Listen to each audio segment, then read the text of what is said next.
Hello everyone, welcome back to Pakistani reaction. आज हम जिस वीडियो पे रिएक्ट करने वाले हैं उसका टाइटल है cost of Indian items in different countries. काफी अच्छा सा जो है ना वो टाइटल है। नॉर्मली हम कंपैरिजन इंडिया वर्सेस पाकिस्तानी जो है वो ज्यादा देख रहे होते हैं, इसमें हम बाकी कंट्रीज का भी जो है वो देख लेंगे क्योंकि हमने इंडिया की एक्सपोर्ट्स देखी थी। वर्ल्ड वाइड ही काफी सारी चीजें, प्रोडक्ट्स वगैरह जो है ना वो एक्सपोर्ट की जा रही होती हैं और बहुत ज्यादा लाइक भी की जाती हैं क्योंकि बड़ी रीजनेबल सी अमाउंट में, प्राइस में जो है आपको बहुत अच्छी क्वालिटी की जो है वो चीजें मिल जाती हैं।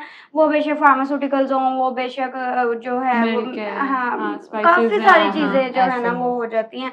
तो देख लेते हैं इसमें कौन कौन सी चीजें हम देखने वाले हैं, फिर हम देखेंगे कि उन चीजों की पाकिस्तान में भी जो है वो क्या प्राइस है। पाकिस्तान में डिमांड भी बहुत ज्यादा है इंडियन चीजों की। पहले तो वो बाय रोड आती थी, अब वाया दुबई आ रही हैं, तो अब और महंगी पड़ती हैं, लेकिन फिर भी जो है ना वो लोग खरीदते हैं। हाँ, आप किसी भी मार्ट में चले जाओ, इतनी चीजें आपको शैम्पू, सोप्स वगैरह और भी ऑयल वगैरह भी। इवन के भी कुछ दिन पहले मैंने एक मार्ट से अपनी अम्मी के लिए वाटिका जो है ना वो शैम्पू वो लिया है। हाँ, बिल्कुल। और तो हम खुद इंडियन प्रोडक्ट ढूंढ रहे होते हैं। अम्मी के लिए भी मैंने ली। और फिर उसके अलावा ज्वेलरी वगैरह भी है, कपड़ों में है, साड़ी वगैरह, वो भी बड़ी चीज, बहुत चीजें जो है ना वो लाइक की जाती हैं। तो देख लेते हैं जी, करते हैं।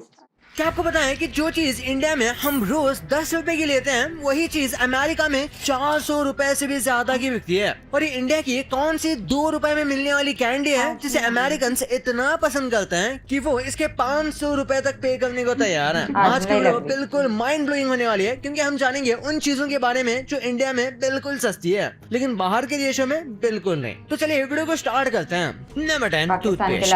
तो रोज हम ब्रश करने के लिए जो टूथपेस्ट यूज करते हैं वही अगर आपको 10 गुना ज्यादा प्राइस में खरीदनी पड़े तो कैसा लगेगा। हैरान कर देने वाला फैक्ट है ये। इंडिया में कोलगेट का छोटा पैक सिर्फ 10-20 रुपए में आता है और normal 100 gram tube around 90 to 100 रुपए का। और अमेरिका में देखो तो सीन ही बदल जाता है। वहाँ क्रेस्ट सबसे पॉपुलर टूथपेस्ट ब्रांड है जो 3 या फिर $5 में यानी कि 250 रुपए से 420 रुपए में बिकता है। कनाडा में भी ऑलमोस्ट सेम प्राइस है क्रेस्ट और सेंसोडाइन का। यूएई में तो सिग्नल और सेंसोडाइन यूज होता है जिनके स्मॉलेस्ट पैक्स भी AED 8 से 15 के बीच होता है, मतलब 180 से 330 रुपए तक। अब सोचना ये है कि इतना प्राइस डिफरेंस क्यों। बाहर के देशों में टूथपेस्ट को डेली आइटम नहीं हेल्थ केयर प्रोडक्ट माना जाता है। वहाँ strict safe regulations, premium packaging और हाई रिटेल मार्जिन्स सब मिलके प्राइस बहुत हो जाता है। इंडिया में कंपटीशन भी बहुत है इसलिए प्राइस कम है। Number 9, match sticks. अब बात करते हैं एक ऐसी चीज की जो इंडिया में लिटरली 1 रुपए से मिलती है, मैच स्टिक्स। वही मैचेस जो हम पूजा से लेकर कुकिंग तक हर जगह यूज करते हैं। एक मैच बॉक्स में 30 से 40 स्टिक्स होती है और इनका प्राइस सिर्फ 1 से 2 रुपए का होता है। लेकिन यही छोटी सी मैच बॉक्स जब बाहर के कंट्रीज में जाती है तो प्राइस सुनकर आपका दिमाग खराब हो जाएगा। यूएई में ये 25 से 40 रुपए की मिलती है, कनाडा में 30 से 50 तक की और अमेरिका में वहाँ भी रिटेल पैकेट्स को $2 से $5 में बेचते हैं, यानी 170 रुपए से 400 रुपए तक। अब समझो कि जो चीज इंडिया में हम कभी भी फ्री में मांग लेते हैं वही बाहर 100-200 रुपए में वो बिक रही है। रीजन सिंपल है, वहाँ लेबर कॉस्ट बहुत ज्यादा है, सेफ्टी रेगुलेशन स्ट्रिक्ट है और डिमांड भी कम है क्योंकि मोस्ट लोग लाइटर्स यूज करते हैं। इंडिया में मैचेस की मैन्युफैक्चरिंग तमिलनाडु में कॉन्सेंट्रेटेड है जहाँ स्किल्ड लेबर और मास प्रोडक्शन की वजह से कॉस्ट बहुत कम है। Number 8, hair cut. बाल कटवाने के लिए कितना पैसे देते हैं आप? 50 या फिर 100 या फिर कोई फैंसी सैलून में तो मैक्सिमम 400 से 500 रुपए। पर अगर ये सेम कट बाहर कराना पड़े तो आपके होश उड़ जाएंगे। अमेरिका में एक नॉर्मल बेसिक कट उसके लिए $35 लगते हैं, मतलब अराउंड 3000 रुपए। कनाडा में तो बेसिक कटिंग के भी $18 यानी 1600 रुपए पड़ता है।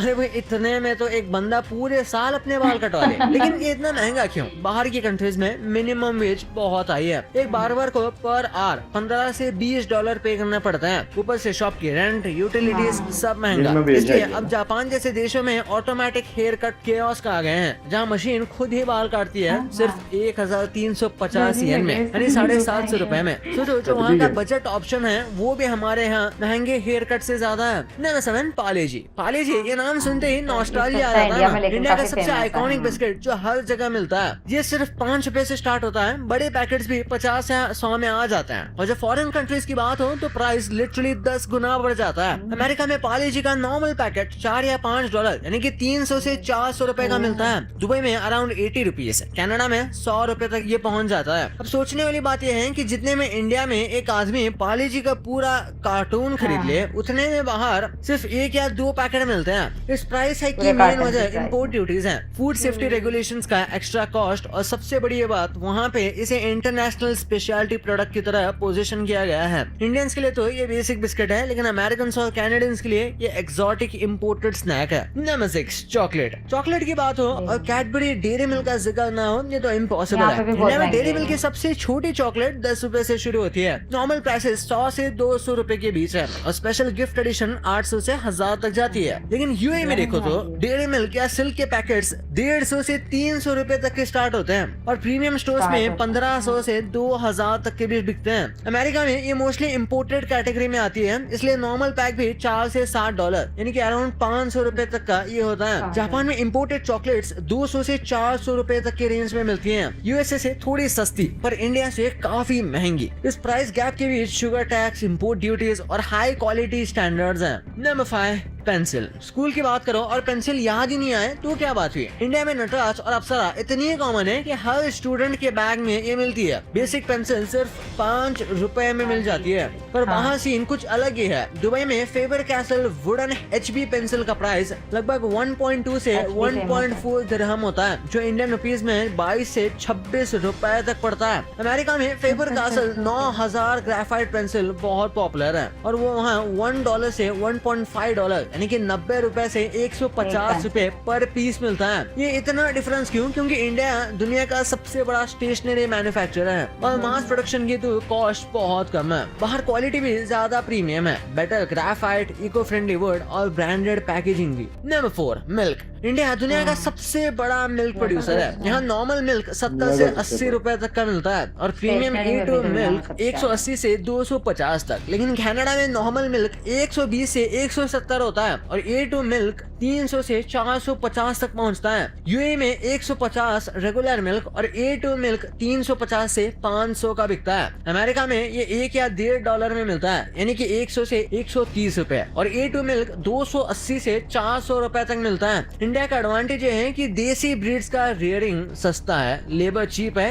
ग्रासलैंड्स बहुत है। वहाँ स्पेशल A2 ब्रीड्स मेंटेन करना बहुत महंगा पड़ता है और लेबर कॉस्ट स्काई हाई है। Number 3 bubble gum. इंडिया में बबल गम का मतलब है 5 से 10 रुपए वाली मस्ती। लोग इसे जॉलाइन बनाने के लिए च्यू करते हैं और बाहर कनाडा में ये 80 से 160 रुपए में मिलती है। यूएसए में 50 रुपए से 100 रुपए में, यूएई में 80 से 200 रुपए तक। क्यों? बाहर के कंट्रीज में शुगर प्रोडक्ट्स पर हेवी टैक्स लगता है, plus bubble gum niche market है जो प्रीमियम प्राइसिंग कमांड करती है। नंबर 2 कुरकुरे। कुरकुरे इंडिया का फेवरेट नमकीन स्नैक है जो सिर्फ 10 रुपए से स्टार्ट होता है। बड़े पैकेट्स भी 30 से 50 रुपए में आ जाते हैं, पर बाहर टोटली डिफरेंट स्टोरी। दुबई में कुरकुरे का नॉर्मल पैकेट 80 से 120 रुपए का बिकता है। कनाडा में सेम पैकेट 80 से 250 तक चला जाता है। अमेरिका में ये 250 से 330 रुपए तक हो जाता है। जापान में कुरकुरे 350 तक की रेंज में मिलता है, जहां इसे एक फॉरेन स्पाइसी स्नैक की तरह ट्रीट किया जाता है। एक्चुअली बाहर की कंट्रीज में इंडियन मसालास वाले स्नैक्स बहुत यूनिक लगते हैं। वहाँ मोस्टली सॉल्टी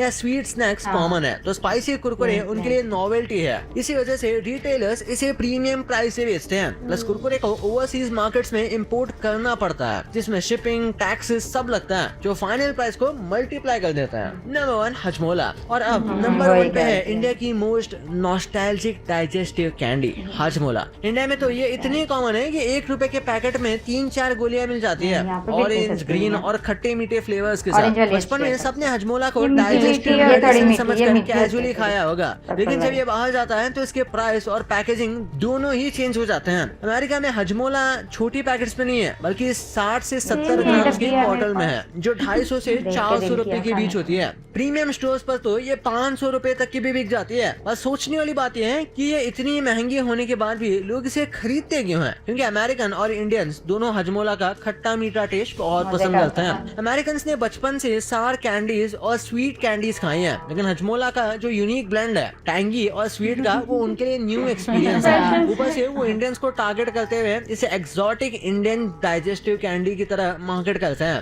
कनाडा में इसका प्राइस यूजुअली 250 से 350 रुपए तक का मिलता है। जापान में भी अराउंड 300 से 400 रुपए के आसपास मिलती है, जहाँ से हेल्दी डाइजेस्टिव सप्लीमेंट माना जाता है। प्राइस कैप का सिंपल रीजन है, हजमोला बाहर इम्पोर्टेड है तो उस पे इम्पोर्ट ड्यूटी लगते हैं, शिपिंग चार्जेस ऐड होते हैं और रिटेलर्स अपने मार्जिन भी रखते हैं। प्लस डिमांड कम होने की वजह से ये बल्क में नहीं बिकते तो इकोनॉमी ऑफ स्केल का बेनिफिट नहीं मिलता। इसी वजह से वो छोटे पैकेट्स में नहीं बल्कि बॉटल्स में बेचते हैं ताकि पर यूनिट कॉस्ट कम हो। भाई ये तो ठीक है, आपको पता चल गया, पर ये इंडिया का कौन सा यूट्यूबर है जिसकी एक गलती की वजह से पूरी कंट्री की बदनामी हो गई और सौरभ जोशी को इन कंट्रीज में बैन क्यों किया गया है? भाई आपको इस वीडियो में सब पता चलेगा, तो इसे अभी जाके देखो, बहुत मस्त है। और अभी तक चैनल को सब्सक्राइब नहीं किया तो सब्सक्राइब करके बेल आइकन जरूर दबा देना। तो मिलते हैं अगले वीडियो में, तब तक के लिए बाय।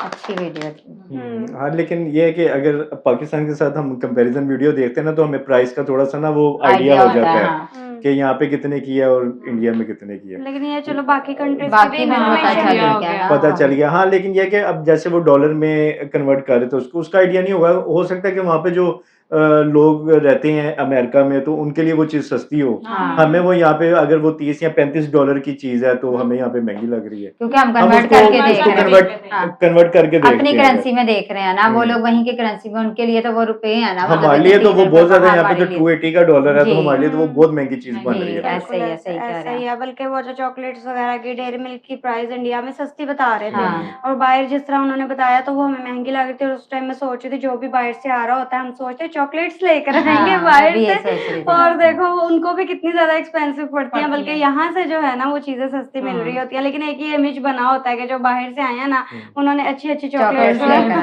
हाँ वो चीजें जैसे हम यहाँ पे कह रहे होते हैं कि चीजों के रेट्स मतलब ज्यादा है, तो वो यही बात हो रही होती है कि भाई जब इम्पोर्ट कर रहे हैं तो फिर वो उसके ऊपर टैक्सेस वगैरह और ये सारी चीजों की वजह से वही बात वो बाहर कर रहे थे कि जाहिर सी बात है इंडियन प्रोडक्ट्स हैं वो वहां तक पहुंचने में जो है ना उसकी कॉस्ट जो है वो बढ़ जाती है, तो फिर वो वहां रहने वालों को महंगी मिलती है। जैसे हम अपने यहाँ पे एग्जाम्पल ले लें तो हम भी इस वजह से ये कह रहे होते हैं। तो बाकी अगर पाकिस्तान से कंपेयर किया जाए तो वो कुछ चीजों के जो है मुझे ठीक लग रहे थे, मतलब कि अगर वो उसको हम कन्वर्ट करके देखें इंडियन रुपीज में, जिस तरह वो वहां पे भी कोलगेट की वो बता रहे हैं जो 100 ग्राम वाला वो इंडिया में भी 100 का है तो यहाँ पे 230 का है, तो अगर हम उसको 3 से मल्टीप्लाई भी करें तो तब भी उसकी कॉस्ट जो है वो ठीक आ रही थी। और डेयरी मिल्क की भी ऐसे ही थी कि यहाँ पे भी इस तरह से ही है और वहाँ पे और वो जो कटिंग का उन्होंने बताया था, इसलिए जो यहाँ से लोग बाहर जाते हैं वो कटिंग क्यों नहीं करवाते 6 महीने, और पता चला वहाँ पे कटिंग बहुत महंगी है। अच्छा, जो हम हमारे जैसे कंट्री से जाते हैं ना तो उनको महंगी लगती है, वो उसको कन्वर्ट करते हैं कि यार अगर वहाँ पे $40 की है कटिंग या $50 की, उसको ₹5 में कन्वर्ट करेंगे तो बहुत महंगी लगती है,